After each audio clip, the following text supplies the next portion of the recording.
Okay, let's take a look at our course syllabus.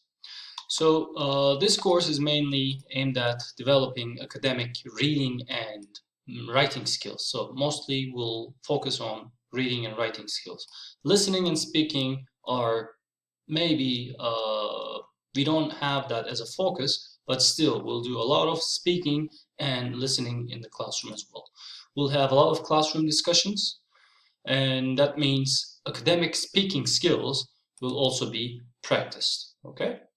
So, and another important thing is English 101 is a learner-centered course.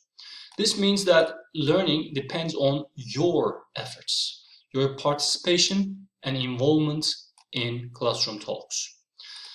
In other words, you'll be learning by doing, so not just by listening or being lectured, okay?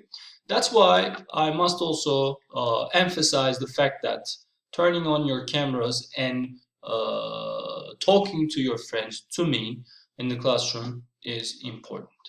Well, in other words, involvement and participation. Let's take a look at course aims and objectives.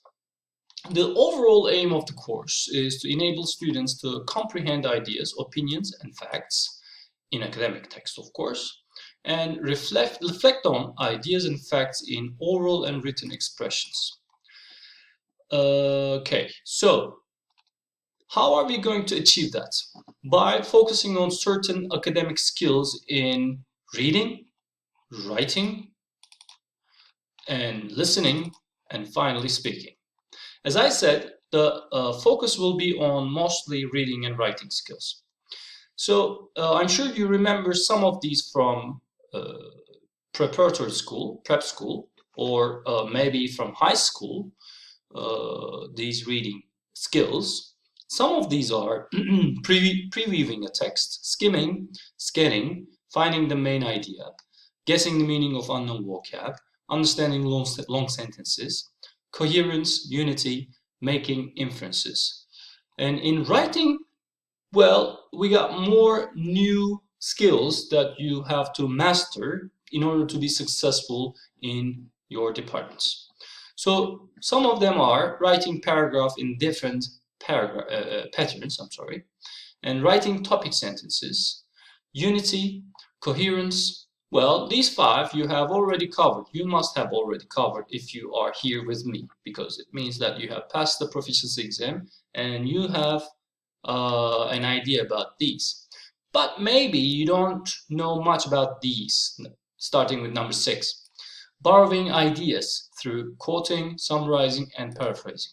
In academics, what you do is work on your ideas by doing a lot of academic reading. And sometimes in your writing, in your essays, in your paragraph, in your projects, you use other people's ideas. And when you're doing that, you are borrowing those ideas. And it is very important that you cite the information. What does cite mean? Citation is indicating that you have borrowed a certain idea, a certain sentence, a statement from another person, from another academic. And you can do it in 3 ways. And quoting, summarizing, and paraphrasing are these 3 methods, 3 techniques. Well, in the future weeks, we're going to focus on these and study them in detail. And preparing essay outlines, an essay plan, basically. Also, APA documentation. What is APA documentation? APA stands for the words American Psychology Association. So, what is American Psychology Association? Maybe you ask yourself, Hocam, I'm going to study engineering. What am I to do with, psychology? But these guys, this association, brought out some certain rules and guidelines that tells us that makes us recommendations about how to cite, how to refer to certain ideas or information that we borrow from others. So let's say you're working on a paper and you decided that you want to use a resource. You read a book on the subject and you want to get some ideas from that. That means you have to cite that book. And APA guidelines, APA documentation, tells you how to do it. Okay? There are a lot of rules about it, and we're going to talk about those in some detail, let's say. Not much detail, but some. Also, we'll talk about a documented 5-paragraph essay. This will be your term project.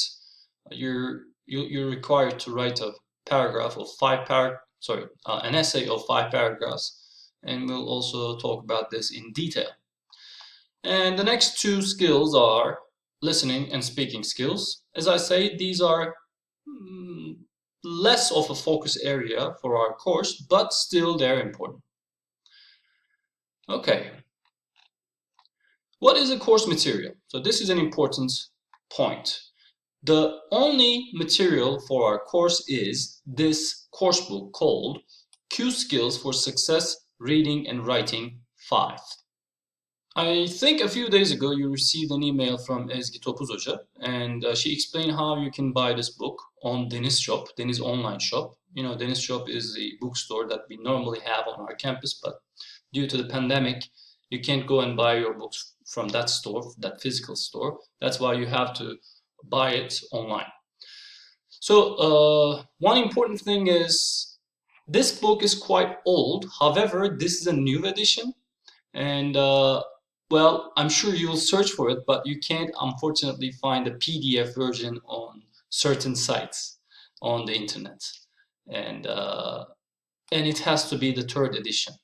There's a lot of difference between the 1st and the 3rd edition. That's why, unfortunately, you have to buy the book. And in a few minutes, I'm going to explain how you can buy the book by going over certain documents. Okay. So here we got the grading and numerical to letter grade conversion table. So these are the things. These are the requirements of the course. You have 2 quizzes and a midterm, an essay that you're going to submit, and a term paper. And final exam task is 25%. And finally, we got participation grade, which is 5%. What about assessment? So as you see, we got some dates here, and these are the times, these are the weeks that you have to take the quizzes or the midterm or the final exam, or when you have to submit certain requirements of the course, like essay outline or documented essay. So these are tentative. What does tentative mean? Tentative means planned but not 100% certain.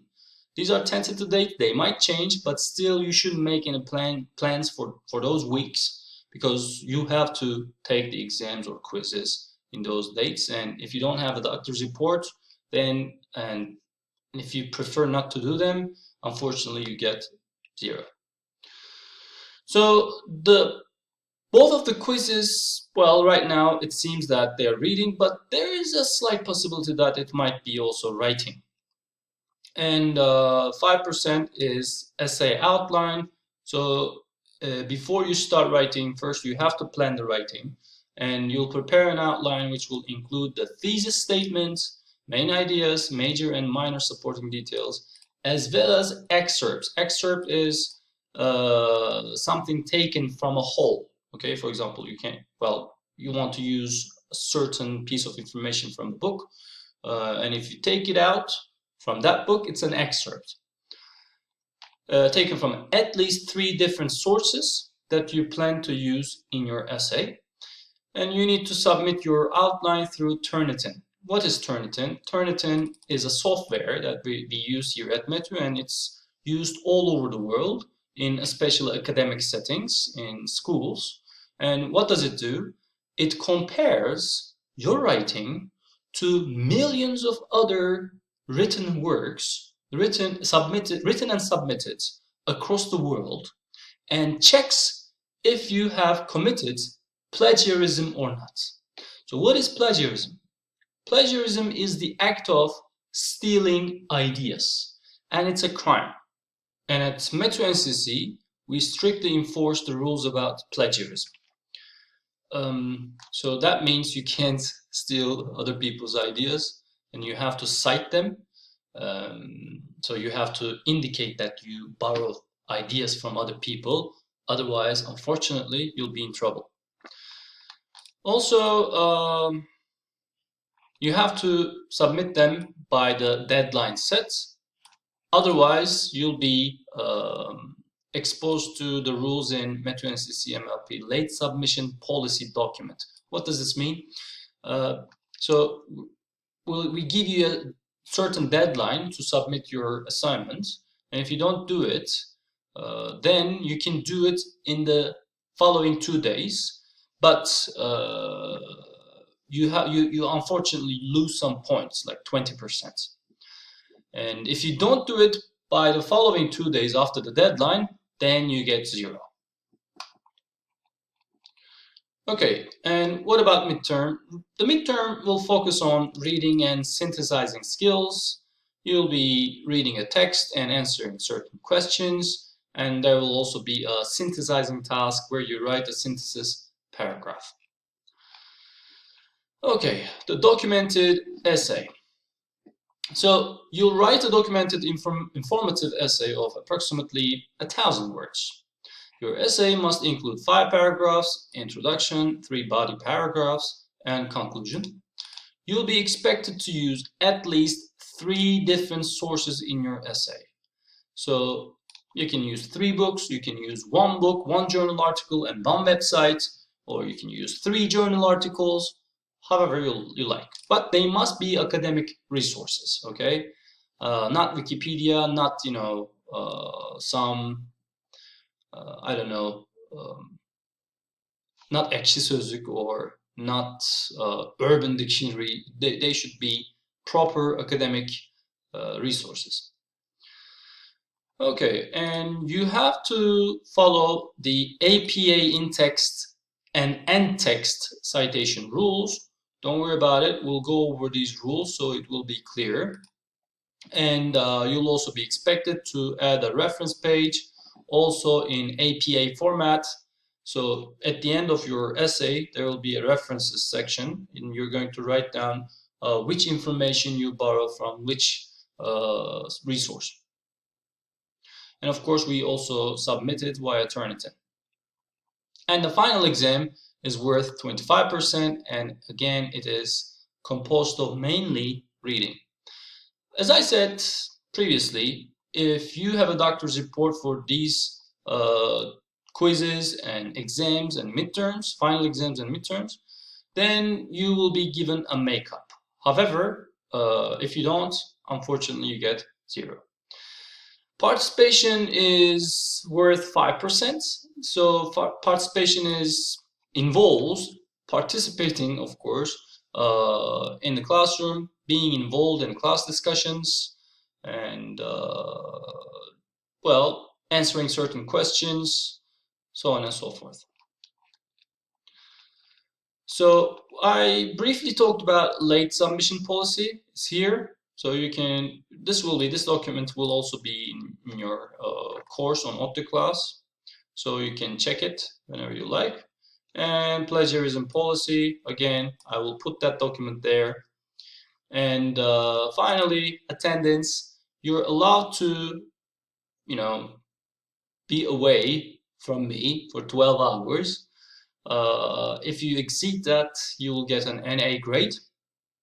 And it is your responsibility to catch up the class, of course, needless to say, and make up for any work done in your absence. So missing the class does not excuse you from anything, from any responsibility or requirement, and you also have to check your email daily, unfortunately. Okay? Okay, so for announcements, practice material for written exam and assignments, and more information on ENGL 101, please visit Metro NCC SFL ENGL 101 ODTÜ class page. Okay? Having said that, let's move on with that now. See you soon.